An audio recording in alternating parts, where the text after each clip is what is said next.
வணக்கம் நண்பர்களே.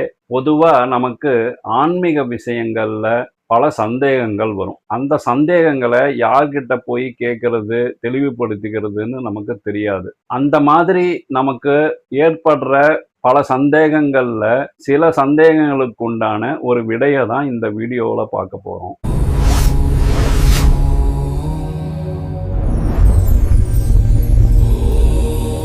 வணக்கம் நண்பர்களே. நான் காஷ்யப பி. ராம்குமார்.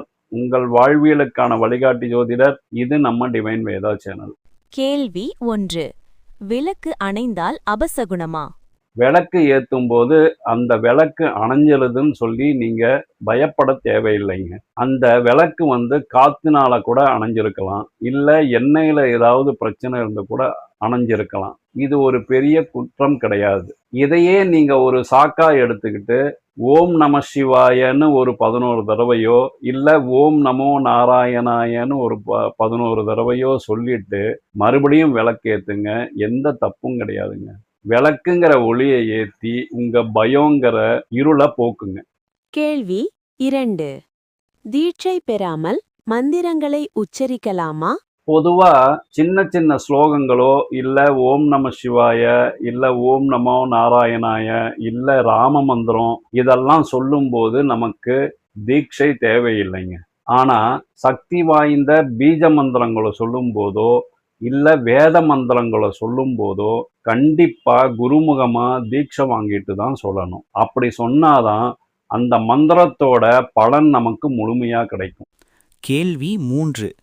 மந்திரம் சொல்லும்போது மனம் அலைபாய்கிறதே, பலன் கிடைக்குமா?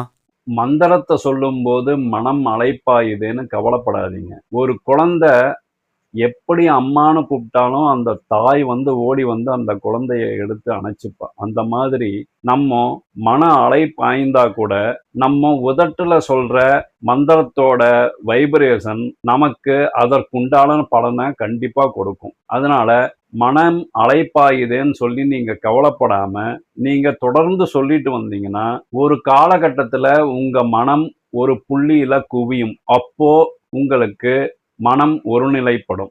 அது வரைக்கும் மனம் அலைப்பாயுதுன்னு நீங்க கவலைப்படாதீங்க. தொடர்ந்து நீங்க மந்திரத்தை சொல்லிட்டு வாங்க. கேள்வி 4. கர்ம வினையை தீர்க்க தானம் செய்வது அவசியமா? தானங்கிறது ரொம்ப அவசியங்க. பொதுவாவே கர்ம வினைங்கிறது நம்ம மற்றவங்களுக்கு கொடுக்கிற கஷ்டத்தினால தான் நமக்கு ஏற்படுது. ஒருத்தருக்கு தானம் கொடுத்து அவங்கள திருப்திப்படுத்துறதுனால நம்ம எப்பவோ ஒருத்தருக்கு கொடுத்த வலியால ஏற்பட்ட கர்ம வினை கண்டிப்பா நமக்கு கரையும். அதனால நம்ம கர்ம வினையை கரைக்கணும்னா தானம் கொடுக்கிறது சிறந்த ஒரு உபாயம்தான். கேள்வி 5. ஆன்மீகம் என்பது சந்நியாசம் வாங்குவதா? கண்டிப்பா ஆன்மீகம்ங்கிறது நம்ம குடும்பத்தை விட்டு போறதோ, இல்ல காட்டுல போய் தவம் இருக்கிறதோ, இல்ல நம்ம இறந்து போனதுக்கு அப்புறம் அடையிறதோ கிடையாது. நம்ம குடும்பத்துக்குள்ளாரியே லௌகீக வாழ்க்கையிலே இருந்துகிட்டு நம்ம செய்யற காரியங்கள்ல பலனை எதிர்பார்க்காம ஒரு தாமரை இலையில தண்ணி எப்படி ஒட்டாம இருக்கோ அந்த மாதிரி பலன் மேல நம்ம பாசத்தை வைக்காம நம்ம கடமையை நம்ம சரியா செஞ்சிட்டு வந்தா அதுதாங்க உண்மையான ஆன்மீகம். கேள்வி 6. ஒரே நேரத்தில் பல தெய்வங்களை வழிபடுவது ஆன்மீக முன்னேற்றத்தை தடுக்குமா? பல தெய்வங்களை ஆரம்ப காலகட்டத்துல நம்ம பிரார்த்தனை பண்றது நல்லதுதான். ஏன்னா நமக்கு நம்மளுடைய பெரியவங்க ஒவ்வொரு தெய்வத்தையும் ஒவ்வொரு காரியத்துக்குன்னு வச்சிருக்காங்க.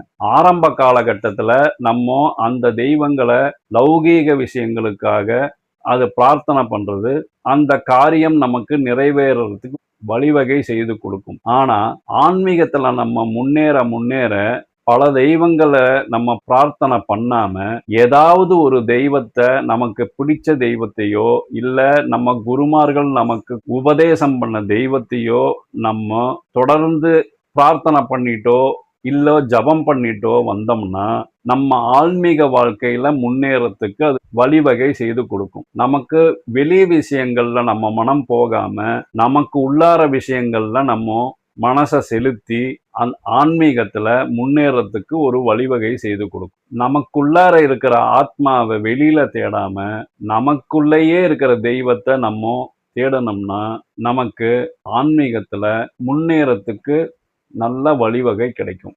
கேள்வி 7. தீயவர்கள் நன்றாக இருப்பதும் நல்லவர்கள் கஷ்டப்படுவதும் ஏன்? இது ஒரு கர்ம வினை தொடர்பு உள்ளதுதாங்க. எவ்வளவோ கெட்டது பண்றான், அவன் இன்னைக்கு நல்லா இருக்கான், நான் நல்லது பண்ணிட்டு இருக்கேன், நான் கஷ்டப்பட்டுட்டு இருக்கேன் அப்படின்னா, போன ஜென்மாவுல அவங்க நல்லது பண்ணி இந்த ஜென்மாவுல அத அறுவடை செஞ்சுட்டு இருக்காங்கன்னு அர்த்தம். அதே மாதிரி இந்த ஜென்மத்துல பண்ற அவங்க கெட்ட காரியங்கள் கண்டிப்பா அடுத்த ஜென்மத்துல அவங்களுக்கு ஒரு தண்டனைய கொடுத்தே தீரும். நம்ம நல்லதுதான் செய்யறேன், நான் ஆனா கஷ்டப்படுறேன்னு நினைக்காம தொடர்ந்து நல்லது பண்ணிட்டு வந்தா நமக்கு இந்த ஜென்மத்திலேயே கூட நமக்கு ஒரு முன்னேற்றம் வாழ்க்கையில உண்டாகும். இல்லைன்னா கூட அடுத்தடுத்து வர ஜென்மங்கள்ல நம்ம எந்த கஷ்டமும் படாம நம்ம வாழ்க்கைய நடத்த முடியும். கேள்வி 8. ஏன் சில குறிப்பிட்ட கோவில்களில் மட்டும் அதிர்வு அதிகமாக இருக்கிறது? இது அந்த கோயிலோட ஜியோமெட்ரி மற்றும் பிராண பிரதிஷ்டையோட ஒரு சூக்ஷ்மங்க இது. இது ஏன் அந்த மாதிரி குறிப்பிட்ட கோயில்கள்ல மட்டும் அதிர்வுகள் ஜாஸ்தியா இருக்குன்னா, நம்ம அந்த காலத்துல நம்ம முன்னோர்கள் ஊருக்கு ஒதுக்குப்புறமா தான் கோயிலை அமைச்சிருப்பாங்க. ஏன்னா எந்த இடத்துல பிரபஞ்சத்தோட சக்தி குவியுதோ அந்த இடத்த அவங்க ஞான திருஷ்டியால கண்டுபிடிச்சு அந்த இடத்துல கோவில் கருவறை இருக்கிற மாதிரி அமைச்சிருப்பாங்க. அந்த மாதிரி பழைய காலத்துக்கு நம்ம கோயிலுக்கு போகும்போது நமக்கு அந்த அதிர்வு அதிகமா கிடைக்கும். இன்னொரு சூக்ஷ்மம் என்னன்னா, நம்ம சித்தர்கள் எங்க ஜீவசமாதி அடைஞ்சாங்களோ அந்த ஜீவசமாதிக்கு மேல அந்த கோயிலை கட்டியிருப்பாங்க. நம்ம சித்தர்கள் ஜீவசமாதி மேல அமைஞ்ச கோயில்கள்ல அதிர்வுகள் அதிகமா இருக்கும். இந்த கோயிலுக்கு நம்ம போய் பிரார்த்தனை பண்ணும்போது நமக்கு அபரிதமான பலன் கிடைக்கும். நன்றி நண்பர்களே. இந்த மாதிரி பல பயனுள்ள தகவல்களுக்கு நம்ம டிவைன் வேதா சேனலை சப்ஸ்கிரைப் பண்ணிக்கோங்க. பக்கத்திலே பெல் ஐகான் இருக்கும், அதையும் ப்ரெஸ் பண்ணிக்கோங்க. இந்த வீடியோவை பற்றின கமெண்ட்டை கண்டிப்பாக கமெண்ட் பண்ணுங்க. நீங்கள் கமெண்ட் பண்ணாதான் இந்த வீடியோ பல பேருக்கு போய் சேரும்.